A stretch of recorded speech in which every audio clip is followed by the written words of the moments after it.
the rare Trump administration action that is supported by Bernie Sanders and opposed by Rand Paul. I was going to ask you if Kevin and I could spend a day remote driving the Waymos. No, you could not. I thought it'd be a fun team bonding experience. We're vibe coding the government now, Casey. Do you ever get really relieved that you're not going to need any Social Security for like at least another 20 years until we get this stuff straightened out? I do. Yes, let's fix the websites.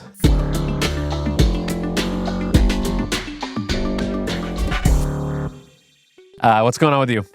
Well, one of my friends who is a Zoomer is bringing back millennial slang, but as a bit. Oh, boy. And I don't like it. Like what? Well, now every time we go out to a restaurant and he eats his food, he says yum.com. And it's so upsetting to me because I remember when people, myself included, would say that unironically. Yeah. And now it's come back 20 years later as a bit. I don't like this either. I don't either. Our culture is not a costume. Suffice to say, this is not awesome sauce. It is not epic bacon. It's really not epic bacon at all.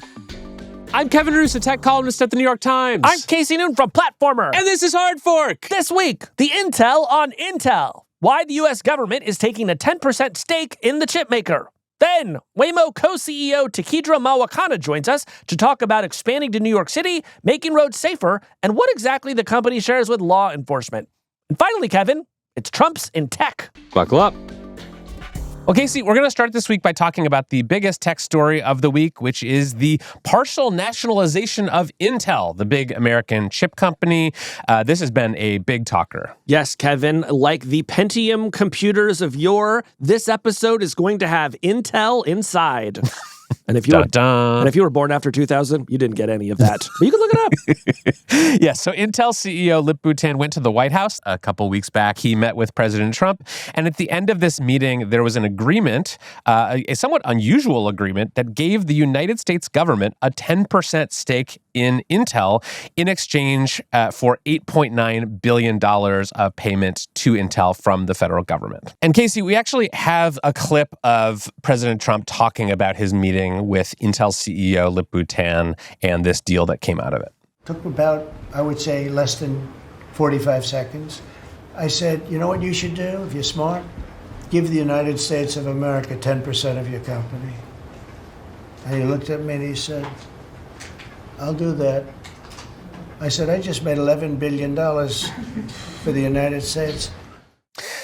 So that is what President Trump is claiming, that he sort of proposed this deal, that Intel's CEO immediately agreed to it, and that this was already paying off for the U.S. government because now it has a 10% stake in this very valuable tech company. Yeah, well, I mean, days before he had said that Intel's CEO should resign immediately because he was, quote, highly conflicted, which seemed to be some sort of vague accusation about investments that Tan had made in Chinese companies. So I think this did give the whole affair the air of a shakedown. It's like, well, okay, we'll turn on the pressure on you to quit your job, but you have to give us 10% of your company. Yes, this is a very different sort of government intervention that we've seen in the past. You know, the Obama administration, for example, took a stake in some American car companies during the 2008 recession because it was worried that companies like General Motors would go out of business. And so they kind of step in and backstop those American car companies as a means of kind of keeping them stable. This is not that, right? Intel is not in existential crisis. They are doing a bunch of layoffs. They have been underperforming for quite some time, but there was not really a danger that they were going to go out of business. Instead, this is the Trump administration sort of taking a strategic investment and role here and possibly sort of using some strong-arm tactics to do that. So let's talk about this deal, why it happened, what the government is trying to accomplish by taking a 10% stake in Intel, and what some of the reactions are, because this has been a pretty unusual story. So, Casey, what's your understanding of why the U.S. government is taking a stake in Intel? Well, you know, Kevin, I believe it was last December that we did a segment about why it is that Intel was having such a hard time. For decades, Intel was a giant, very successful, very profitable company, making a lot of chips that went into all of the desktop PCs that we were buying every single year. But when that mobile revolution came along, they just kind of missed out, and they've been falling behind ever since. But for a variety of geopolitical reasons that I'm sure we are going to get into, the United States government has now said, this is a big problem, and we're going to put some money into solving it. Yeah, so if I were trying to explain to someone who's coming into this totally fresh, why we are now at a point where the U.S. government wants to partially nationalize this big American chip company, I would just start with the following facts. Chips, semiconductors, these sort of advanced AI chips that companies like NVIDIA are known for, they are very important strategically, economically. Many billions of dollars a year are spent on these chips and on devices that contain these chips, which is basically every device. And chips have designers and fabricators. There are the companies like NVIDIA and Intel and AMD that kind of come up with the designs for the chips and package them into these like finished processors. And then there are the actual what are called fabs, the fabricators that actually manufacture those chips. And that in itself is a fairly recent development, right, Kevin? Because there was a time when every chip manufacturer would both design and manufacture their own chips. It was the rise of TSMC, this Taiwanese company that I'm sure we're going to talk about, that came up with this idea of, hey, we will just let other people design the chips and we will make them. We'll make that our expertise. And that turned out to be one of the great business ideas of all time. Totally. So TSMC, as you mentioned, is the Taiwan Semiconductor Manufacturing Company. It's what the initials stand for. And let's just say they weren't that creative. Yes. It could have had a little more flair, but they were in a hurry. Yeah, it's like one step above like Amalgamated Industries. Literally. But they have been very, very successful at sort of being the chip fabricator for the world. So many of the biggest chip designers in the world, companies like NVIDIA, AMD, even some of these more specialized AI chips made by companies like Google and Amazon, most of these, almost all of the highest powered AI chips are made by TSMC in Taiwan. And that is an issue for the United States because, among other reasons, Taiwan is next to China. And China has claimed for many years that Taiwan is part of its territory. And so we are in an AI race and trade war with China. And if China were to, say, invade Taiwan or even to pressure TSMC to stop sending the chips that it makes to the U.S. and its allies, we would be in real trouble. All of a sudden, we would be unable to sort of fulfill the insane and surging demand for these high-powered AI chips and a lot of the other chips that go into the laptops and phones and other devices that we all use. Mm-hmm. So for years now, people in and close to the American government have been sort of sounding the alarm about this dependency on TSMC and Taiwan for our biggest chip needs. And they've been saying, well, we actually need like an American chip fabricator to be making chips that will reduce our reliance on TSMC. Right. And there have been some efforts in that regard. TSMC is building a big plant in Arizona. There have been some other efforts to do what they call some reshoring of chip manufacturing in the United States. But those are relatively nascent efforts, and we have nowhere near the capacity that we would need to replace all of TSMC's operations were they to suddenly go away. Yes, and that's in part because it's just like really hard. It's not trivial to start up a new fab. It takes like tens of billions of dollars. You need this very specialized equipment and lithography machines.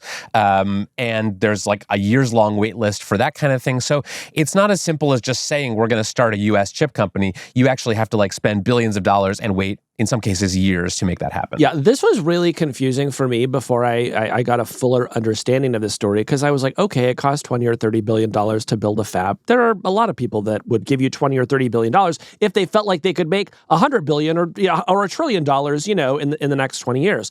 But there are a couple of things about these fabs that just make that really hard. One is individual chips are really inexpensive. So you need to have enormous volume if you're going to make a profit on that $20 or $30 billion that you just invested. Another thing, Kevin, is just that because Taiwan has been doing this for so long, in fact, you could say they've been chipping away at this for a really long time. I see what you did there. There's just this whole knowledge transfer of all the people who have been working in this industry, who are all clustered in this relatively small geographical area. So even though on its surface, it does not seem like it would be that hard to just build a dang factory somewhere. Once you drill into it, there are a ton of barriers to entry for somebody who wants to compete with TSMC. Yes, and Intel obviously understands this whole market dynamic. They understand that there are a lot of American leaders who would like them to be producing more of their chips right here in the U.S. And so they started their own chip fabricator. It's called Intel Foundry. They make a bunch of chips, mostly for Intel's own processors. They are not yet making a lot of sort of chips for other companies, the way that TSMC sort of makes chips for a bunch of different companies and slaps their labels on them. But they do have a foundry. And so part of what the Trump administration is hoping to do here is just kind of give that effort some boost, right? To sort of throw the weight and the funding of the United States government behind Intel and say, you are our chosen national chip maker. We are going to support you, and in hopes that this will sort of give you the momentum and the capital that you need to kind of compete with TSMC and bring chip manufacturing back to America. Right. If you were a potential customer of Intel's and you were looking at the rough few years that they've had, you might think, I'm not sure I'm going to give my business to these guys. But the hope here seems to be, well, if the United States government is going to stand behind them, you now have more assurance that the company isn't simply going to go bankrupt and leave you high and dry. Right. So that's sort of the history and general context here. There are some people who think this is a really good idea, some people who think this is a really bad idea. Like, what is your reaction to just this general plan of having the U.S. government under President Trump take a 10% stake in Intel? So it seems logical to me that the government would be taking an interest in how to secure a lot of chips for us in the future, to diversify away from having Taiwan be our only major source of chips. And so to that extent, all of this makes sense to me. But as I dig into the details here, Kevin, one thing that stands out is my understanding is that under the CHIPS Act that was signed into law by President Biden, Intel was already going to get this $8.9 billion. It's just that now the United States government is asking for something in return. So if that's the case, I'm wondering, how big of a game changer is this really? Because if Intel was already going to get this money, it's not clear why this is going to sort of vault them ahead of where they would have otherwise been, except that now they owe something to Donald Trump.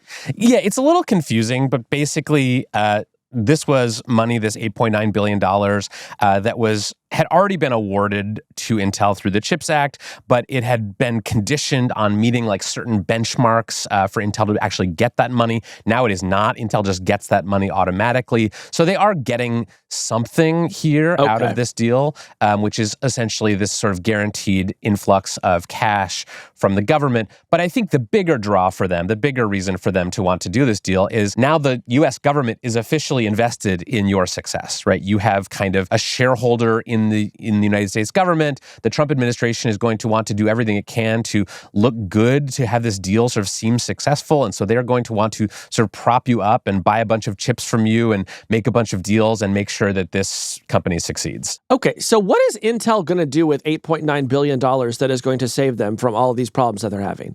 Yeah, I mean, that to me is the case against this deal. I understand the strategic rationale for wanting to reduce our reliance on Taiwanese chip manufacturing. But to me, like, Intel's problem is not access to cash, right? It is a big company. It has investors. And so I think if it wanted to raise a bunch of money to, say, build out some new fabrication capabilities, it had plenty of ways of doing that. Its problem for years now has been a lack of execution, right? It missed this shift to mobile. It missed this shift to AI. It has been sort of consistently behind its rivals when it comes to seeing what is coming around the corner and what that requires of them in their chip business. And so I think this infusion of cash from the government doesn't really solve that. In fact, it might make it worse. I don't think that government-run or partially government-owned enterprises are typically thought of as being like very innovative, or at least more so than private market companies. And so I would have preferred that the government not prop up Intel by sort of taking a 10% stake. I would have preferred that they kind of incentivize or fund some smaller companies trying to make chips in the U.S. and sort of build a competitive market here rather than kind of picking a winner and putting their stake behind that winner. What is Intel's plan? We've talked earlier about how there's sort of two ways of doing chips. You can either design and manufacture all your own chips, or you can make chips for other people, or you can do, I guess, some sort of hybrid. What is it that Intel plans to do? What's its battle plan here? So Intel has a lot of plans. They want this foundry business to be very big and competitive with TSMC. They want to make a bunch of chips for a bunch of other companies other than Intel. They want to compete with companies like NVIDIA and AMD on these very advanced AI chips. They've got a lot of plans, but it's not clear to investors or the general public or me, frankly, that they are sort of up to the task. You know what it kind of reminds me of is at the start of the year, I would be like, this is the year I'm going to cut back on sugar. I'm eating too much ice cream. Yeah. It's time to start eating more fruits and vegetables. Yeah. Do we think Intel has a better developed plan than that? I think slightly, but it's also it's not the easiest plan to enact, even if you do have a good plan. Yeah. Right? This is not just about spinning up a couple factories to start making chips. You also have to convince all the other chip companies that are designing these chips that they want to start manufacturing with you instead of sending their designs to Taiwan, where they've been manufacturing them quite successfly for many years. Right. It's not exactly clear what the appeal is supposed to be, aside from maybe now currying favor with the Trump administration. Well, you mentioned that, and that's an interesting point here, which is that now, companies like NVIDIA, AMD, other chip companies, they may want to start at least moving some of their chip making to Intel because the Trump administration is now sort of officially cheerleading for this company and is going to want to use its authority and strong-arm tactics to get more business for Intel, maybe by doing some of these deals. Yeah, it's very easy for me to imagine the Trump administration saying, hey, buy some more of these Intel chips and we'll give you a break on your tariffs, from importing things from China or, whatever. Totally. But Casey, this is also something that you have made a prediction about in the past that I want to check in with you about, which is that you have said that you think that eventually one or more of the big AI companies will become nationalized, that the government will see this as being so crucial to their strategic long-term interests that they will just decide to take over an OpenAI or an XAI or some other AI startup. Yeah, and this isn't, just my idea. I know that this is something that gets discussed a lot inside the big AI labs, and the reason is because, of course, over there, they're all true believers. They believe that soon AI will become very powerful. It will have a lot of military applications, and it won't be too long before the United States, intelligence apparatus says this is critical to our national security, and we just need to have much stronger oversight over all of this. So, yeah, I think if you sort of, play it out all the way, and you can imagine, AGI or some kind of superintelligence, it just seems obvious to me that the national government would want to own the thing that creates that and not just, let anybody do whatever they want with it. What I did not see coming was that we would start by nationalizing companies that are not playing that same role in our national security. Although you could argue that, Intel maybe does have some significant role in our national security. What I wonder, though, Kevin, is now that we're sort of establishing this precedent that the president can just come in and say, hey, I want 10% of your company. What other companies is he going to do that to? He is already talking about making more, quote, deals. And I can imagine him just kind of wanting to do this because I think this is kind of how he sees the world. Hey, you want something from me? I got to get something back. And then he can go in front of the cameras and talk about all the deals that he's making. And I think it makes him feel great. So, yes, I do not think that this is going to be the last of these deals that we see. And while I don't think OpenAI is going to be the next company to have to give him 10% of their operation, I can't imagine it's too far down the list. Yeah. There's been some really interesting reactions to this news, and I just want to read a couple of them out because I think this is sort of scrambling some of the conservative and liberal sort of predispositions here, because at its core, what this is a state-sponsored industrial project. Yeah. This is a consolidation of state power over industry. And so a lot of free market conservatives are very offended by this. They feel like this is a betrayal of their principles. So, for example, Michael Strain, an economist with the conservative-leaning American Enterprise Institute, says, I think what we're seeing is less a strategic, thoughtful shift towards state capitalism and more an opportunistic display of corporate shakedowns. Senator Rand Paul called this Intel stake a terrible idea and said, quote, if socialism is government owning the means of production, wouldn't the government owning part of Intel be a step towards socialism? Senator Bernie Sanders. Wait, I could actually answer that question, which is no, it actually just is socialism. No, go ahead. Yes, which might explain the next reaction, which was from Senator Bernie Sanders, who supported the deal and said, quote, if microchip companies make a profit from the generous grants they receive from the federal government, the taxpayers of America have a right to a reasonable return on that investment. So the rare Trump administration action that is supported by Bernie Sanders and opposed by Rand Paul. Crazy times we're living in. Casey, if you were the president of the United States, what companies would you want to stake in? First of all, I'd resign. I think you'd be forced to resign before you resigned. But anyway. Look, if I were going to try to solve the United States' dependence on Taiwanese chips, I would convene a panel of experts. I would work with Congress. I would come up with a plan. I would try to get legislation passed that created a pool of money, and I would just sort of proceed in a more structured way. I wouldn't just be sort of doing these quick one-off deals that seemed like they only have a tangential connection to any sort of plan. Yeah. What would you do? I would set up a national reality-style competition for fledgling chip manufacturing startups. Chip Island? I was actually going to go with American Chip Idol. Mm-hmm. And you could televise this every week. You could have them kind of compete for billions of dollars in government funding. And you could sort of have a Shark Tank style judging panel where they would kind of inspect the wafers coming off the assembly lines and say like, oh, the lithography on this is terrible. I never want to see you again. Get out of here. And then at the end of it, one American chip manufacturing company would get the billions of dollars and a 10% stake in their company. Wow.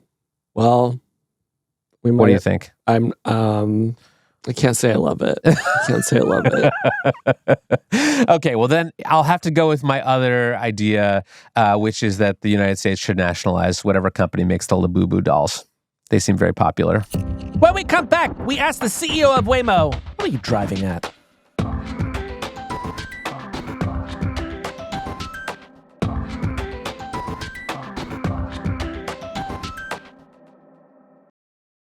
Well, Casey, today we have a very exciting interview on the show, a conversation I've been eager to have for quite a long time. Yeah, this is one that we have been trying to make happen for months, and I'm so glad that we finally get to talk to somebody who runs a company that you and I are both taking advantage of quite a lot, I would say.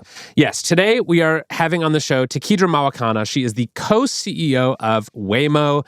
That is, of course, the former Google self-driving car project that was spun out as an independent company and has been steadily scaling and pushing into more and more cities. Over the last year, Waymo has gone from operating just in San Francisco, Phoenix, and LA to having a small fleet in Austin and Atlanta. And just this past week, we learned that Waymo is beginning to test its cars on the streets of New York City. That's right, Kevin. But at the same time, as Waymo has expanded, there have been more and more questions about what it means that there are more autonomous vehicles on the road. Will they be taking jobs away from human drivers? And in June, 5 Waymos were destroyed during ICE protests, and some questions were raised about what sorts of camera footage Waymo was sharing with law enforcement. Yes, I think this is one of the most fascinating companies in all of technology right now, and I think the problems that they face are genuinely new and interesting, and so I'm excited to talk to Tekedra about it. Let's bring her in. Thank you. Thanks so much for having me. We're so excited to talk to you, and we have a bunch of questions for you. But I want to start with a question I saw online recently, which is, why did they call it Waymo and not Google Drive? So it was Google self-driving car project before it spun out from Google. And I wasn't here when the decision was made to name the company Waymo, but I was really surprised when I showed up for my interview that such a decision had been made, because obviously it spent like all of these years being the Google self-driving car project, and then we had to make the world figure out what in the heck did Waymo mean. Another huge win for the Google marketing department. So Casey and I live here in the Bay Area. We're used to seeing Waymos all around. I don't even really notice them anymore. But this is not the experience that most people in America are having. Give us a sense of where Waymo is in its expansion. Which cities are you in? Where are you going next? Yeah, so right now we're right here in San Francisco, also Los Angeles, as well as Phoenix, where it all started. We're also in Atlanta, as well as Austin. And we've already announced that we'll be in Miami later this year and in Washington, D.C. next year. Beyond that, we're really excited. You're going to start to see our cars in a lot of cities. If you think about our business as far as scale, we're currently giving hundreds of thousands of rides every week. And in all likelihood, by the end of next year, we will be offering around 1 million rides per week.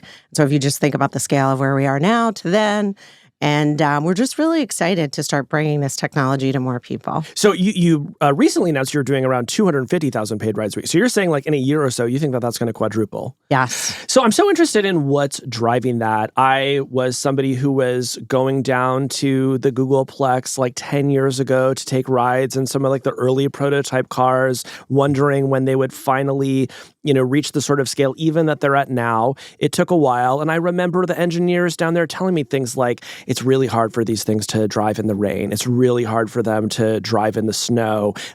Every day they're seeing all sorts of interactions on the streets that they've never seen before.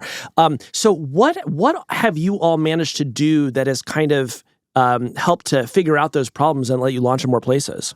Yeah, I mean, I think first and foremost, I think it's pretty well known now that we're like a super safety-focused company and culture. And so we put out years ago our safety framework. And so everything has always been guided by that.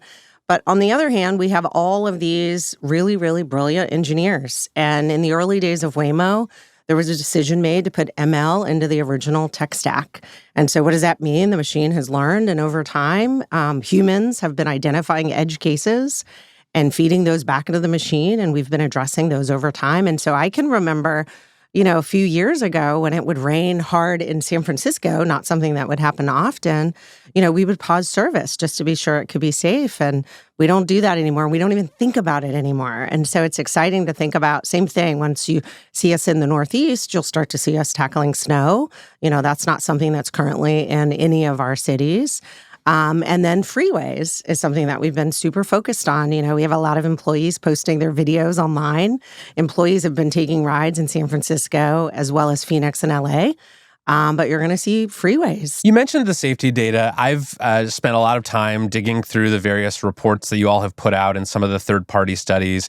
But most people, I think, have concerns, especially if they've never ridden in a Waymo before, about safety. It feels weird to get into a car with no human driver in it. Give us a sense of what your current up-to-date safety research says about how safe these cars are versus, say, a human-driven car. Yeah.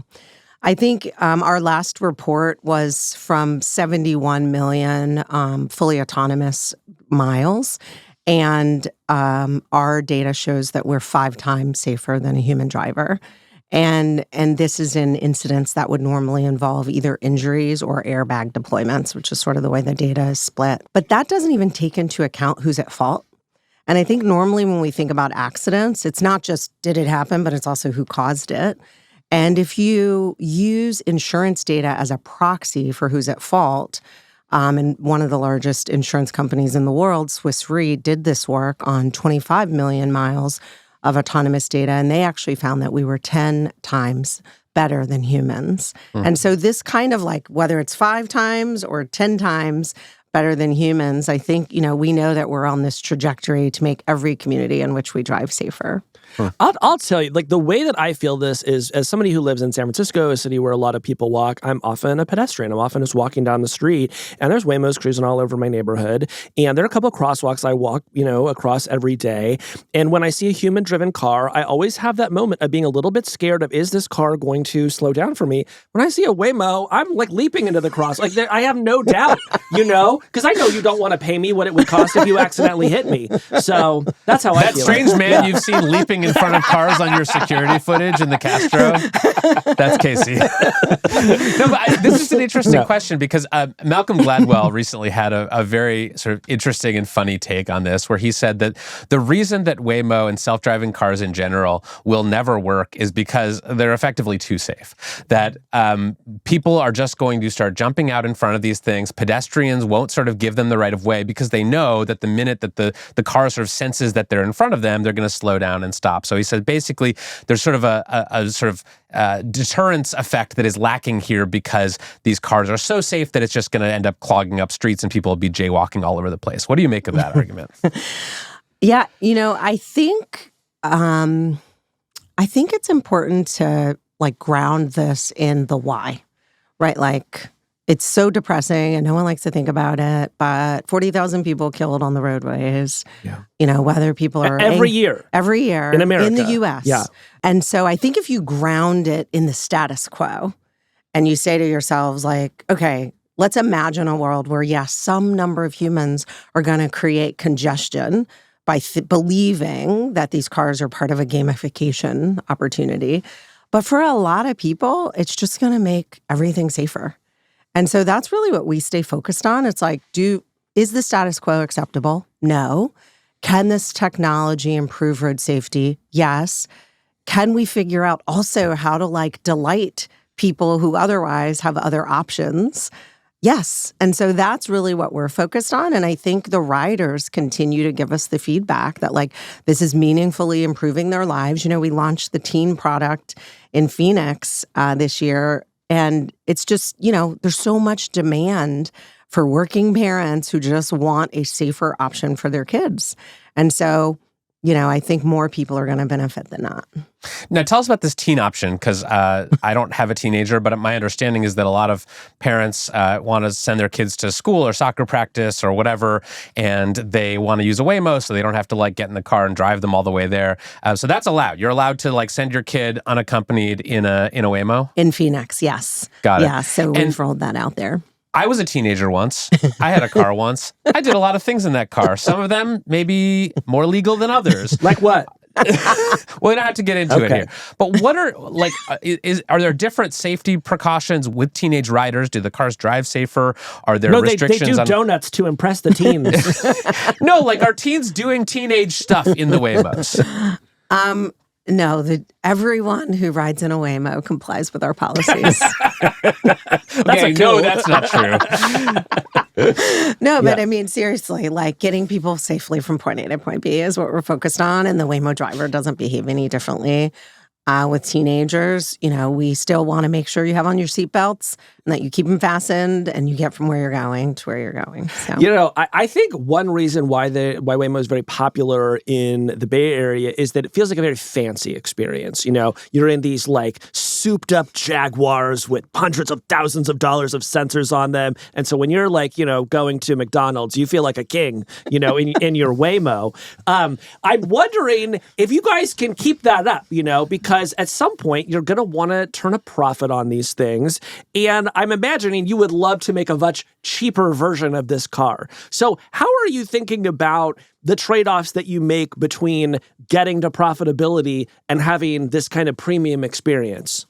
Yeah, I mean, think about us as in these early days. You're right. We used to have the Chrysler Pacifica minivans when we first launched in Arizona. Then we moved into these JLRs. We then have the Zeekr vehicles coming off the line. We have Ioniqs that'll follow.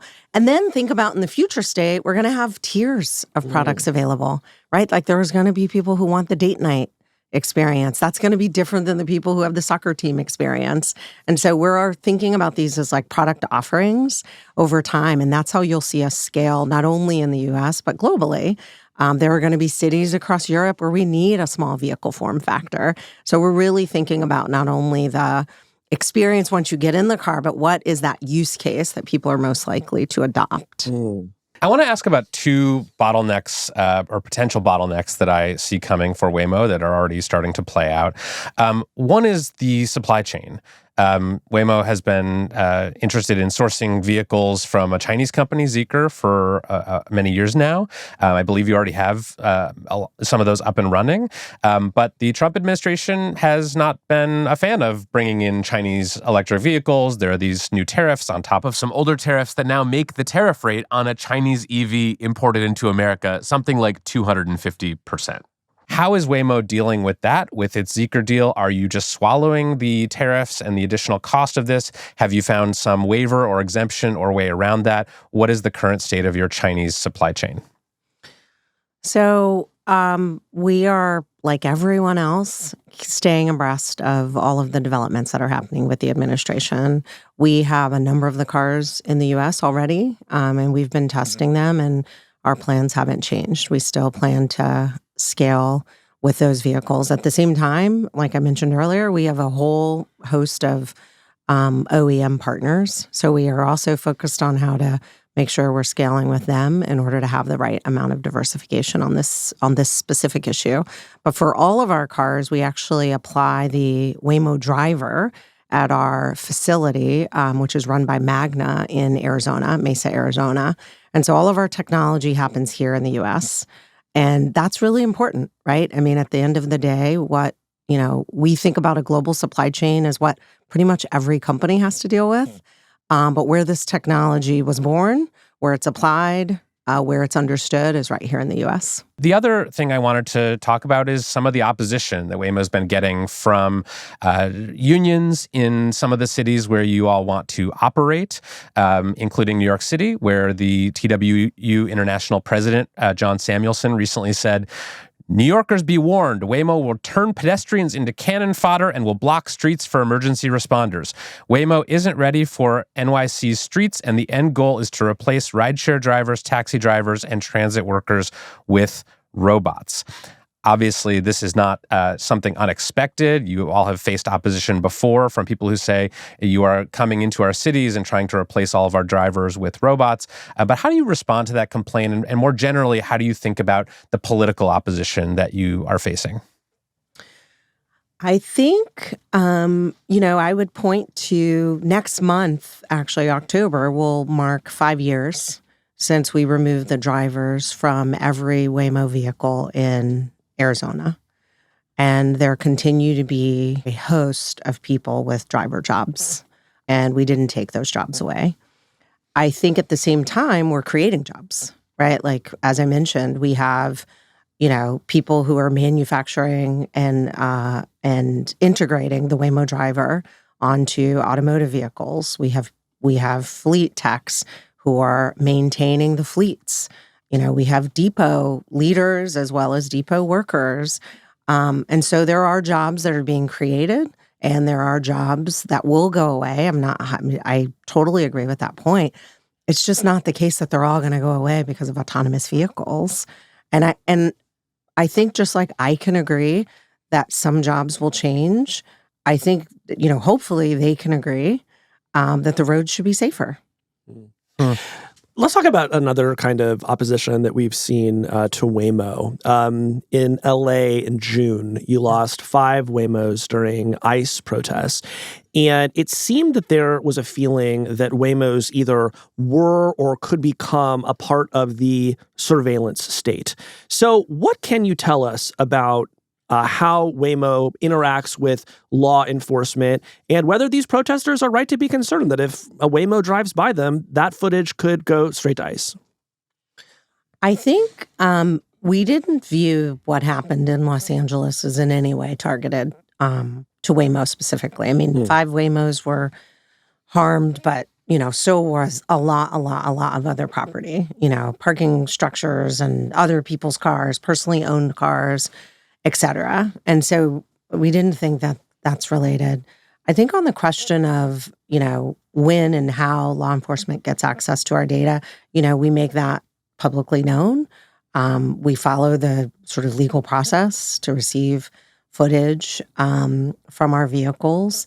And, we narrow the scope of that as needed because, like, at the end of the day, we need communities to be able to trust us. Mm-hmm. Not just trust us for the safety of our drive, but it's also, trust us that you understand what it is that we're doing with what we've captured. So you're saying that you are pushing back on law enforcement requests that you think are too broad? Overly broad, of course. Yeah. Of course. And, not only is it burdensome, but also that's just our process. I'm curious how you see the political dynamics playing out over the next few years. I mean, the last time cities in America were really faced with like a whole-scale change to transportation was ride sharing, when companies like Uber and Lyft would come in and in some cases kind of surreptitiously sort of just insert themselves into a city's transportation system, and they would sort of try to get really big so that by the time city council or the mayor or whoever sort of caught on, they already had this mass of customers who they could then mobilize to like defend them, and they sort of pioneered this model of like blitz scaling or just going really fast and hoping that you can sort of work out the regulatory issues later. Waymo is obviously taking a different approach. You can't really do that the same way. The cars, identify themselves visually, so you can't just like sneak in the way that Uber did in some cities. You have to get permission and you have to go through the procedural hoops and you have to get city council on board. So I'm just curious whether you sort of think that's the path forward that makes the most sense, or whether you wish you could kind of do it the way Uber did. I think I'm kind of on neither extreme. One of the reasons we were able to launch in Arizona is because Governor Ducey issued an executive order. I think the bar of what you have to have already demonstrated you can do should be very high in that case. I don't think it should be your first market. I don't think it should be your second market. I think you should have a lot of data. But I do think if you're willing to be transparent with the public and enter that market, I don't think that the bar needs to be a complicated regulatory framework. So this is sort of the debate that's happening, is like, how much regulation do you need in order to get to that sweet spot? I think it's going to depend. I think there's some places that aren't going to take a heavy hand there. I don't want safety to be sort of a race to the bottom, though. I don't think that doesn't help any of us if a lot of bad things start happening with other autonomous vehicle companies. And so this is where we're trying to strike the right balance. But like, move fast, break things, absolutely not, in any way, the way we think about it. It's more like be super deliberate and deep engagement. But where we could have a fast movement on the policy side, that would be great. Let's talk about Tesla. They have rolled out their own robotaxi Speaking of service. race to the bottom on safety. They are now operating autonomous taxi services in Austin, one of the cities that Waymo is also in. They are clearly trying to compete with Waymo. They're taking a different approach, using only cameras on their vehicles instead of these more expensive LiDAR sensors. Do you see Tesla and what they're doing as direct competition? Are you worried about it? Are you making any changes to your plans based on what they're doing? We have sort of always thought there would be many, many players. I mean, remember, it was a crowded field for a long time. And then Cruise got into one accident and the field got less crowded. But anyways. It's a little more than that. Yeah. It was one accident. I'm just saying there were more factors than that. Well, yes, but anyway, I'm sorry for interrupting. I thought you were saying there were more companies than that. Oh, yeah. So, more companies trying to make the road safer, that's a positive thing. And we welcome that. Our approach is a full sensor suite. We think that's really important. It's been really important to get us here. And there isn't another company that's been able to remove the driver and scale to where we are, do freeways and surface streets without a human in the car to take over, or without an extremely limited ODD. Yeah. Speaking of the sort of remote assistance, sometimes I see skeptics online who believe that there is a remote operator driving a lot of the time in these Waymo cars. Can you speak to that at all? Like on my median ride going 2 or 3 miles in San Francisco, is the remote operator getting involved, or is that happening in much more limited cases? Yeah, so there's no ability for anyone other than the vehicle to drive. We do not do teleoperations. We do not do remote driving. It is all onboard software system. So that is, to us, that's the definition of autonomous. Yeah. It's like it is operating fully autonomously. What will happen is, there's two sort of ways that data can be shared in your experience. One is rider support. You push the button, someone talks to you. That's a group. They have nothing to do with the driver function. The other is, in kind of to the conversation we were having before, there's a flooded road a year ago. There's no road anymore. That's a place where the car might stop. And then it'll ping. This is all like technology. It'll ping saying the road went away. And then you can have a remote assistance dispatcher send a cue, again, coding, and then the car has to decide the safe route to take. Now that happens, it's happening automatically. So this wouldn't happen today. So it's just, these are the edge cases or the long tail of what you encounter on the road. And so they become more and more edge case-like and less frequent over time. That's it. I actually did not know that. I thought that there were still like remote teleoperators. So if I like encountered some blockage or something, somebody grabbed the wheel and drove it home from the Philippines. We think like gamification of driving. You just don't have enough context to do it safely. And so we feel very strongly that this needs to be fully autonomous, which is why sometimes the car pulls over because it's trying to resolve the issue, but it has to resolve the issue itself. Well, I'm a little disappointed because I was going to ask you if Kevin and I could spend a day remote driving the Waymos. No, you could not. I thought it'd be a fun team bonding experience. You're stepping on my other pitch, which is that every Waymo in San Francisco should automatically start playing the Hard Fork podcast whenever you get in. Just an idea. Speaking of product feedback. Oh, here we go. Tekedra. The other day, I was trying to get a Waymo to go to dinner with my good friend Casey Newton, and I opened up my Waymo app, and I pressed, hail car, and it told me that it would be 52 minutes until I could get a Waymo, and that it was also going to cost about twice as much as an Uber.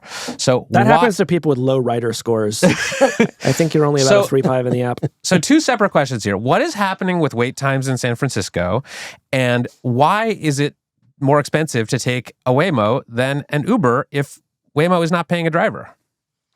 So first, on your experience, thank you for the feedback. We saw your tweet. And sorry that you had that experience. Heads rolled, I assume? Heads always rolling. Please. Yes, please. No, we take rider feedback super seriously. There was a bug. That ETA was caused by a bug. So it was actually really helpful to know because you do not see wait times like that on the Waymo app. Period, full stop. Yeah. It's not. We have enough cars. It's not we're not supply constrained. Every car was not in use at that moment. Why is it more expensive? It's algorithmically determined, but like this is a consistent fleet experience. Like we, really want this to be a premium experience for riders. And like I said earlier, over time, you'll see us kind of have these tiers of products. But right now, it's, as you guys said, it's a nice JLR I-Pace. They're clean, they're consistent. And so you will see it competing with riding. It's not competing with UberX or, sort of the lowest tier of Lyft. If you want a low tier experience, Kevin, maybe try UberX, okay? Yeah. No, I feel this way. I am willing to pay more for a Waymo than wait too long. If I don't have to wait too long. Yeah. Because I do prefer the experience, and also it feels like you're in the future. I still have that little moment. But I'm not willing to pay 3 times as much. Yeah. Yeah, and I think that's fair and fine. And obviously, we have a fixed fleet, and so you're going to see dynamic pricing happening based on our demand. But I am happy to hear you say you think of the experience as sort of value based, which is how we think about it. Here's the best feature to me about the Waymo is that it has never once asked me about my politics at 4:30 a.m. on my way to the airport. I don't know how you guys came up with that one, but it's incredible. Maybe you should have a mode where it does ask you about your politics, just for people who feel nostalgic. Yes, you just press a button. Instead of music, you can just have somebody like monologue about what's going on in Congress. Thank you so much, Yeah, Tekedra. thank you, Tekedra. Very good to talk with you. This was super fun. Thanks for tolerating our feedback. Yeah, of course. Thank you. Well, Casey, that's way more questions than I thought I had for Tekedra Mawakana. When we come back, we'll talk about Trump. Many of them, actually.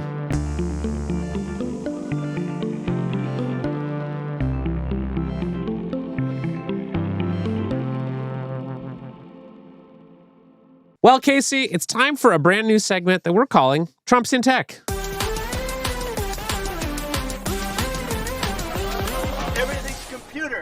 That's right, Kevin. We couldn't help but notice over the past few weeks that it seems like with each passing day, there's another Trump taking another prominent position in the world of technology. And we thought, well, we ought to break that down for our listeners. So first up, Casey, we have a video that was released this week by the First Lady, Melania Trump. And I think we should watch this video together. Yes, I have not watched this because I wanted the first time to be with you. Aw. The President's National Artificial Intelligence Challenge invites every student in America, from kindergarten to 12th grade, to unleash their imagination and showcase the spirit of American innovation. Is this a deepfake? Our educators will guide and empower you through this process to build a brighter, stronger future for us all. Wow. A full minute, and I still have no idea what she's talking about. Basically, my understanding from doing a little reading on this is that this new presidential AI challenge is going to be a contest for American K through 12 students where they will have to, complete a project that involves AI. Maybe they're vibe coding something for their community or they're building some tool. And winners of this competition will apparently receive cash prizes of up to $10,000 per team member. And they are also giving out participation trophies. And cloud credits, Kevin. Do you remember when you were 8 and how much you wanted cloud credits? Well, now you can get them, and all you have to do is create an enormous amount of slop while you could be learning math. Okay, so you are not a fan of the presidential AI challenge, I take it. Well, look, I think these kids are going to find their way to AI just fine for the simple reason that it does their homework on their behalf. So I think in order to sort of advance the ball further, you've got to give them a pretty specific project to, get their attention. And based on what the First Lady just said, I truly have no idea what these children are supposed to do. There will be a challenge, and they will be given prizes at the end of it for doing something AI America. Did you know that Melania Trump, our First Lady, was so into AI? Well, apparently she got into it because she used an 11 Labs clone of her voice to voice her audiobook. I don't know if you've had a chance to read her book yet. Well, I listened to the whole thing. What'd you think? Not true. I didn't. Okay. Well, I haven't read it either, but apparently once she saw how much you could slack off by using AI, she said, we have to get this to the children. And I think that's really interesting. It's very inspiring. Yeah. All right. Next up, we have another member of the Trump family making moves in the tech industry. The prediction market company Polymarket announced that Donald Trump Jr. is joining its advisory board, and 1789 Capital, the firm where Trump Jr. is a partner, also made an additional investment in Polymarket that Bloomberg reported was in the tens of millions of dollars. Casey, what do you make of this? So there's a couple interesting things here. One is that Donald Trump Jr. is also advisor to another prediction market company, which is called Kalshi. So imagine being a strategic advisor to Coke and then joining the board of Pepsi, and you would have some kind of analog to what's going on here. The other thing that is interesting is that this is just a transparent bid to get Polymarket into the United States. So we've talked about Polymarket before on the show. You're not allowed to bet right now in the United States using real money on the sort of outcomes that Polymarket is offering up for gambling. But Polymarket wants to change that. They recently bought a derivatives exchange, which is licensed in the United States, which a lot of people see as a kind of effort to open up here in the U.S. Just last month, the federal government wrapped up an investigation into Polymarket because they were worried that Americans were finding some loopholes that were allowing them to make these bets. And the Trump administration has literally just made that all go away. So what better time for Donald Trump Jr. to step in and help kick the doors open for Polymarket in the United States and make a tidy profit for Donald Trump Jr.? Yeah, I'm not a prediction markets gambler. I've never actually wagered real money on one of them. Although, as we've talked about on the show, I have played around with another prediction market, Manifold, which uses sort of a play money.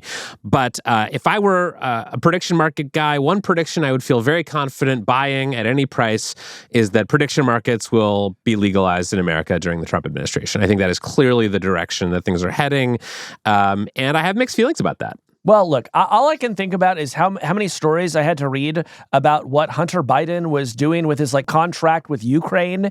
And there hasn't seemed to have been nearly as much conversation about the fact that the president's son appears to be involved in a way to just make Polymarket hugely profitable here in the United States. Yeah, I mean, the interesting question to me is whether the sort of politicization of prediction markets will make them less useful. Because one reason that you might use a prediction market is to try to sort of accurately, figure out what's going to happen in the world. If you go on Polymarket today, you'll see things about Ukraine, global elections. Will there be a Fed decision in September? Who's going to win the Bolivian presidential election? Things like that. And if all of a sudden this sort of becomes coded as a right-wing activity, maybe these markets actually just become less useful because you don't have people with differing views sort of wagering on those. No, if you want to get an accurate sense of who is going to win the Bolivian election, you don't want Donald Trump Jr. involved. I don't know why, but that's my gut feeling. Okay, next up, we have a story about Trump Media, the president's sort of family media conglomerate, which is launching a new company in partnership with Crypto.com. Now, we have talked many times about the Trump family's various crypto investments and entanglements on this show, but CoinDesk reported this week on a new deal involving Trump Media buying about $105 million worth of something called CRO, or Chronos. That is a token issued by Crypto.com. And as part of this deal, they are going to start a new combined company, Trump Media Group CRO Strategy Inc., which will hold this stash of CRO tokens and will trade publicly under the ticker sign MCGA, which stands for Make CRO Great Again. Casey, please explain this deal to me as if I'm a small child. I feel like I had a stroke while I was listening to you describe that. We've talked about quantum physics on this show, and I had an easier time understanding it than I did trying to tear apart what is happening between Trump Media and Crypto.com. At a high level, I think the thing to know is that Trump Media's fortunes are now more closely intertwined with Crypto.com. I know Crypto.com as the company that renamed what used to be the Staples Center in Los Angeles, and it did that much maligned ad where they got Hollywood celebrities like Matt Damon to talk up the virtues of crypto shortly before crypto massively crashed. But crypto's back now, and they have a deal with the Trump administration. What does it mean? Look, to really understand what this means, you would have to buy a CRO, and I absolutely do not recommend doing that. Yes, we can't give investment advice on this show, but I think it's safe to say that is a risky one. As part of this deal, I'm interested in how they are planning to integrate this new token into Truth Social. One of the announcements that came out of this deal was that this CRO token would be used as what's known as a utility token on the president's social network. Basically, there are these things on Truth Social called gems, which I guess are like some kind of upvote or something. I'm not a big truther, so I'm not sure exactly what gems are. But anyway, they'll be able at some point in the future to convert those into units of this CRO cryptocurrency so you could get paid for your unhinged posts. Well, several years ago, I got a lot of engagement on Truth Social for posting that Joe Biden had won the 2020 presidential election. They did not want to hear that over there. And now I'm wondering if I could turn that into some sweet, sweet CRO. Yeah. Only one way to find out. To me, this is just of a piece with the other crypto investments that we've seen the Trump family make. Eric Trump, in particular, is sort of all in on crypto, and they have found a lot of ways, some sketchier seeming than others, to profit off of their investments in these companies. And what's the least sketchy way that they've made a profit from their investments, would you say? I mean, none of it is how presidents have traditionally conducted business in the past. No, George Washington didn't own any crypto at all. That's true. Believe it or not. Famously a no-coiner. But I think we'll just have to see where this goes and if anyone's actually going to use these Truth Social utility tokens. Finally, Casey, in our sweeping overview of the Trump family's entanglements in tech, let us end with the president himself. What's he up to, Kevin? Well, President Donald Trump announced that the United States was getting its first ever chief design officer. Airbnb co-founder Joe Gebbia has been named the CDO of the United States and has been given the mandate of remaking federal government websites. Gebbia posted to X that he plans to make government websites, quote, as satisfying to use as the Apple Store. Casey, what did you make of this? Well, it seems like all podcasters, the government is coming to the same conclusion, Kevin, which is that we got to start using Squarespace. Build it beautiful. I'm just kidding. No, actually, I had a lot of anxiety when I read this, Kevin, because I thought, while government websites have many detriments and flaws, the one thing that they have not had historically is a cleaning fee. But now that you have the co-founder of Airbnb taking over, I'm nervous. I'm real nervous. Yeah, they're gonna charge you like what looks like $50 to renew your driver's license, but then when you get into the fine print, it's actually $400 for reasons that are outside your control. It does seem like maybe every federal government website will now look like basically exactly the same, because that's also sort of the Airbnb MO. It all just kind of looks same-ish no matter where you are in the world. Yeah. Now, this was not totally unexpected. Joe Gebbia was part of the Doge push. He has become one of the more outspoken pro-Trump sort of people in Silicon Valley. And I think this is going to be interesting to watch. Part of the reason, in my understanding, that government websites look so bad and work so poorly is because they are very complicated and people rely on them for a lot of different services and benefits and things like that. And you can't really screw them up like you could with some sort of commercial website that you can just turn around and fix. Yeah, well, I'm sure that was the case in the past, and I'm also sure that going forward, we'll just delete them and start over and see what broke. We're vibe coding the government now, Casey. Do you ever get really relieved that you're not going to need any Social Security for like at least another 20 years until we get this stuff straightened out? I do. Yes, let's fix the websites. And that was Trump's in Tech.